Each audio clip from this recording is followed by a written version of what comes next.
from GameSpot are joining us here on stage, and I'm just super excited to get a look at it. Carl, thank you so much for coming on. No problem, more than welcome.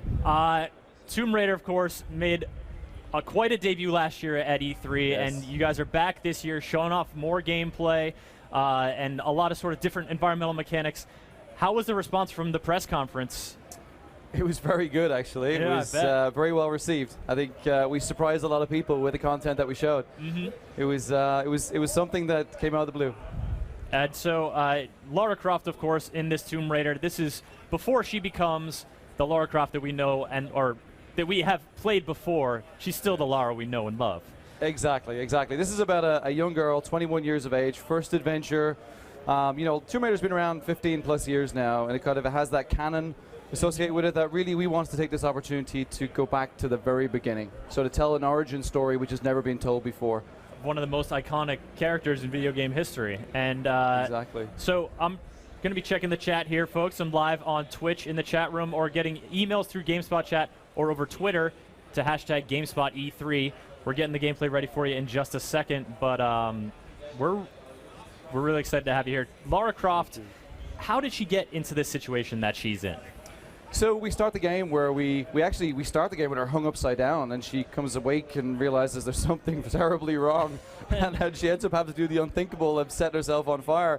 But sort of as you learn throughout the game, you realize that she was actually wanting to go on an adventure for the first time. This is her very first time going out, and she meets up with a guy called Conrad Roth, who's a family friend, a bit of a mentor. She hasn't seen him in a while, and he has this harebrained idea to go looking for mysteries in the Dragon's Triangle. So you know the Crofts have some weird friends, yeah, man. so for her first adventure, she goes out all ambitious, and then within a few days, unfortunately, things go terribly wrong. And the Endurance is hit with a massive storm off the east coast of Japan, and she finds herself in this terrible position. And here she is, looking the worse for wear and very distressed to see that there's no rescue awaiting her down there, and there's no viable route off the islands. Yeah, so what we're showing right now is a piece of code that it's kind of an addition to last year's introduction to Lara. You know, we showed two 15-minute pieces of content last year. The first part was all about the den. It was all about her kind of coming around, realizing that she's in trouble, has to break free. We taught you about the building blocks of the world, physics, burnable objects, and eventually she manages to escape this up onto this cliff top, this vista looking out over all this sort of mystery and wonder. And then now she's in a vertigo-inducing. Is that log rolling slightly? Yeah. Oh, man. You got to be careful. And now she starts making her way inland. You know, she's realized there's something wrong. She sees a life raft, and she thinks that some of her friends might be somewhere inside, so off she goes.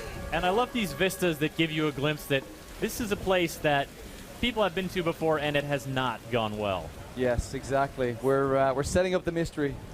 So right now, as Lara kind of leaps and pulls herself up onto ledges, as she's always done in past Tomb Raider games, she doesn't do that with quite the natural grace and agility that we've seen her do it in the past.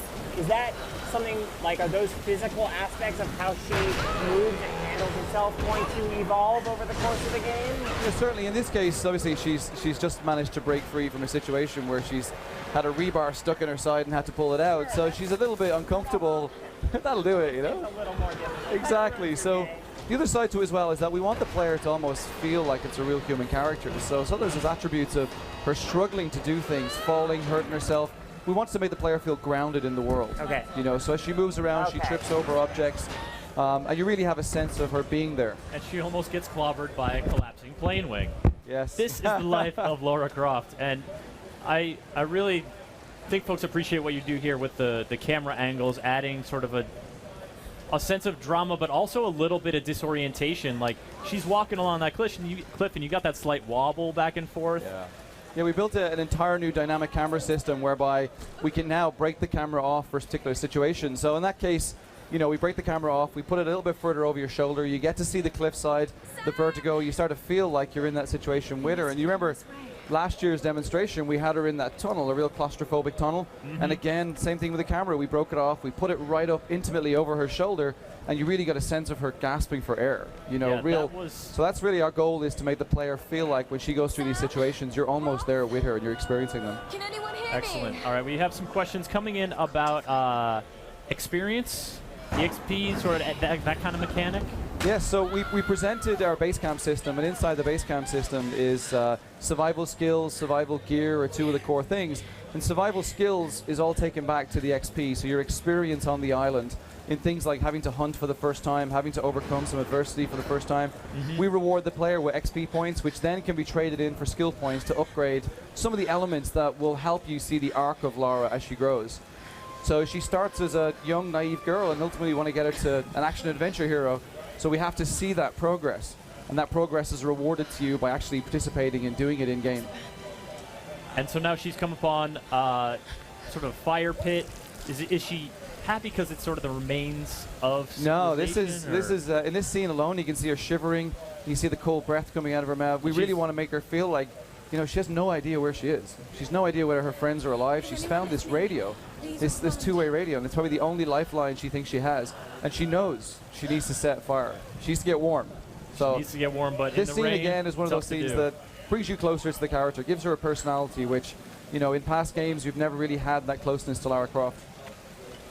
Obviously, there's kind of themes of survivalism going on here as Lara's having here to create fire, to like maybe hunt for food. I mean, are those aspects things that maybe you have to kind of manage and be aware of throughout the game? Lara's like hunger, you need to hunt for food, or is it more just kind of woven into the story, or how? Yeah, it's more about the character and survival than it is about physical. We're not going to have her, you know, drinking her own pee and picking berries. You know, we're not that kind of survival sim. We want to make sure we keep it on the high. So we're looking at survival action. It's not a Bear Grylls game. Yeah, about you going through sort of the arc of what she's been, the situation she's been put under and what she's had to do to fight to survive.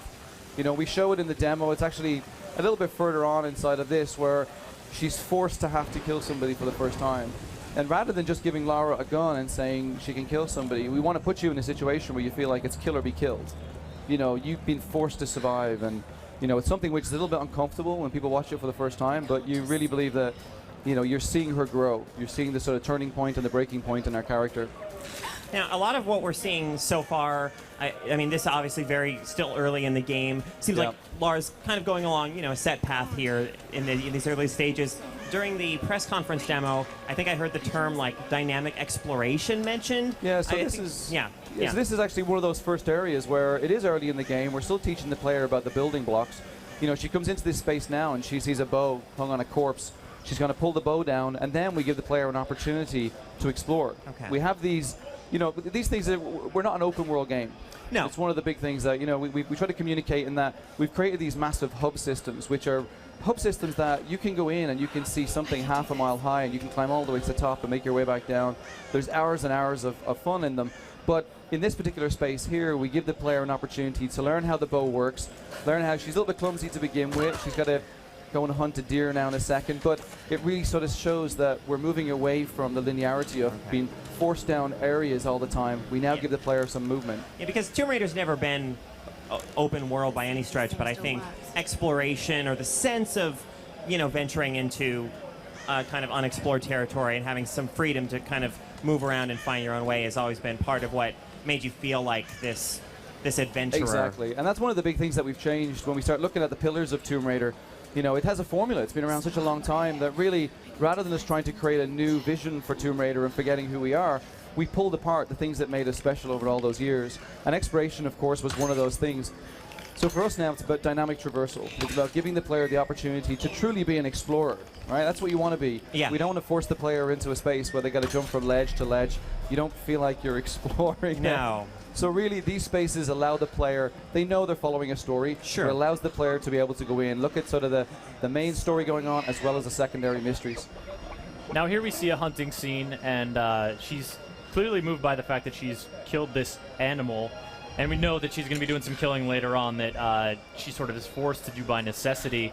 But here is it, you know, that folks are very curious about the survival stuff that Carolyn was mentioning earlier. This is sort of, you know, once you establish this and get fed, then you can take on other objectives. It's not like you're just going to come across deer and be like, no, I think this is played out. This is more contextual. This is more about she's gotten the bow for the first time. You know she needs to eat. We make it very clear that you've got to do something, which she's even remorseful. She's apologizing to the deer. It's like, I've got to eat you, sorry. But what we're actually doing is sort of teaching the player about how the bow works. Sort of the movement, the speed at which you can shoot an arrow. you know, and that kind of progresses then to other animals. She'll have to force to kill some wolves that try and attack her. So it's a progression. We don't just want to give you the bow and say, go chase a guy and kill him.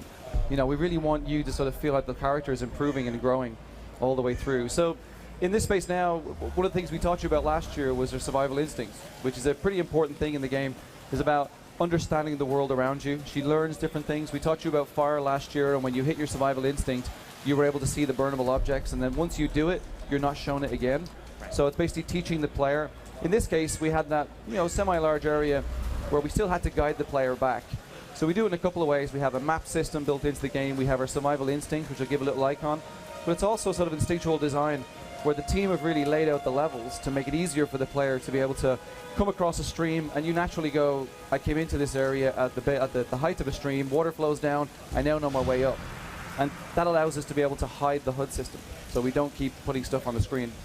So here we now see like the skill system. So they're purchasing arrow retrieval, which I presume lets you, recover arrows from enemies. So arrows might be something that are kind of in short supply, or you don't want to waste these kinds of things. Exactly, and these base camps are dotted all over the island. There's probably going to be, you know, close on 100 plus of these dotted around, so you're never too far away. So if you've built up your XP or you've salvaged enough equipment, you can always find the next base camp to be able to make a quick upgrade, help you progress. Can you talk a bit about maybe the sorts of upgrades that you'll see? For like, is it a linear set of upgrades, or do you eventually end up choosing between skills? Yeah, you can choose between some of the upgrades. You don't have to buy them all. Obviously, we have to try and balance it, make sure it's right. There's no grinding. You're not going to get into a space. Just keep killing deer. Yeah. You know, we place them very carefully in so that you feel like it's kind of growing with you as the character throughout the story. So it's a smart system that allows us to be able to feel like you're a part of it, rather than just I'm building up my guns, I'm building up. But in terms of explaining a little bit more, one of the things that the studio were very keen on is making sure that we put it on the screen, and when we demo it, we can talk to it. So really at this stage, she's only had to learn about a small element. So we show you that, but we will over time now start to come back and show you how we progress. So is that rain going to wash off some of that muck? Yes, again, actually it does. Yeah, as soon as she gets wet, she gets clean again. So yeah, it's pretty cool. And then she's just heard from Roth. If you remember from last year's demo, the second part of it was where we met Conrad Roth. And he was injured, he was attacked by wolves, and you had to go and get the medical kit. So basically we're piecing the story together now. She just heard from Roth on the radio, and now she's got to make her way all the way up to him in the base camp. And then all the time sort of finding these structures and this evidence of life and evidence of apparently drunk life. There's a ton of beer cans on the floor there. But this island holds many secrets, and there's a lot of mystery on the island. We try and set it up that there's a ton of things going on. In this particular case, you know, one of the scavengers that you saw earlier on in the den system, they've obviously got their little hut. You know, they got the little spaces, and you start to come across them. Don't tunnels like this usually have a hatch of some kind over them? Yeah, that big door, and it just closed behind you. All right, so now we're into, you know, this. There's some sort of weird, like, tribal sort of cult, I don't know, whatever word you want to use, but this island has not just indigenous wildlife, but people who are living there and doing some strange stuff. And who have like a sort of culture or something that's maybe a little scary. One of the things that we're going to start presenting later on this year is the scavengers. The scavengers are previous, they're former survivors. They're people who also landed on this island and haven't been able to escape. So as a result, they've kind of banded together and created this social structure. And they're pretty vicious, you know, so now she's this noob on the island trying to find out what's going on, and these guys are after her. And they're also after all the other survivors who managed to get off the Endurance as well. So yeah, there's a great story behind them. We'll present that a little bit later. And a lot of folks are curious about, you know, Laura's tomb raiding exploits in the future. Of course, a lot of that was exploration was encouraged by finding an artifact or, you know, sort of uncovering these hidden objects. Here, that exploration is still here, but it's a little more survival-based. Is that the idea? I think the big thing for us is that when it comes to just tombs as an example, we're trying to make sure that we create these iconic moments. You know, we're setting the foundation for the franchise for the future, and we don't just want to sort of start her with twin pistols or jumping into a tomb for the first time. Of course not. We want to get to those moments where you need to when get you for a finish knife the on game, a stick first. Yeah, knife on a stick, a prying tool. So we want to get to that position where you feel, okay, I remember the first day that she stumbled across that tomb, and it meant so much to her at the time when she was trying to survive, but this took her back, and she went, I didn't expect to see this. And so it's those moments that make, for a franchise, and make those sort of, iconic things going forward. There's a great line in one of the trailers, I think, where she actually says, I hate tombs, which really just shows you how this experience affects who she is as a person and who she becomes. Yeah, I think that's kind of a nice playback for us. It was a bit of a play on words, but I hate snakes. Yeah. We loved big indie fans as well. Right, but I think that for us is kind of just her mentality. She has a personality. We don't want you just walking out of a tomb and going, okay, where's the next one? When it's got creepy crawlies all over you, she's like, oh, I hate that. Speaking of snakes, we saw the deer, which is not a hostile animal. But we've also mentioned and seen wolves in action. Any other indigenous wildlife you can tell us about here on the island? Actually, no. It's even just we're getting into uncharted territory in this demo now, so I hope we're coming to a roll because we're starting to give away stuff that I don't want to give away just yet. Right. Well, actually, we've gotten to an interesting point here and met some faces that are not trying to actively murder her. Yeah, these are some of the people that she starts to come across pretty quickly on the islands. This is a guy, Matthias, who we set the story up as he's a teacher. He's been on the island for a while. And this is Sam, one of our close friends who managed to survive the endurance, and she's just found out that she's still alive.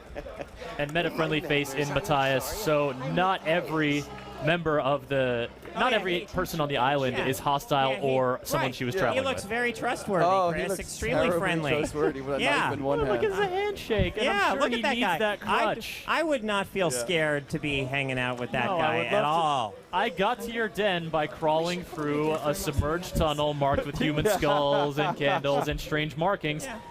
Wow, am I glad I'm here. Yeah, you got to see the rest of it. It all plays out.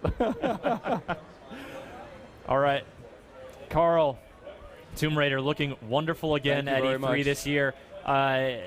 We, of course, want to know the release date. We're not going to be watching this at E3 next year. We're going to be able to play it by that time? March 5th, 2013 is the date that we're going to hit release on 360, PlayStation 3, and PC. See, PC, Xbox, PlayStation 3. There we go. I've said it in different orders so many times, I'm confusing myself. As long as you cover your bases, we're good. Exactly. Carl, thank you so much. Thank you very much for the opportunity. Folks, appreciate that's it. Tomb Raider coming out next March.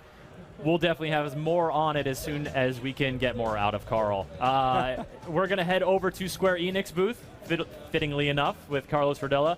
And then we're back on stage. Danny O'Dwyer is going to give us a look at Quantum Conundrum.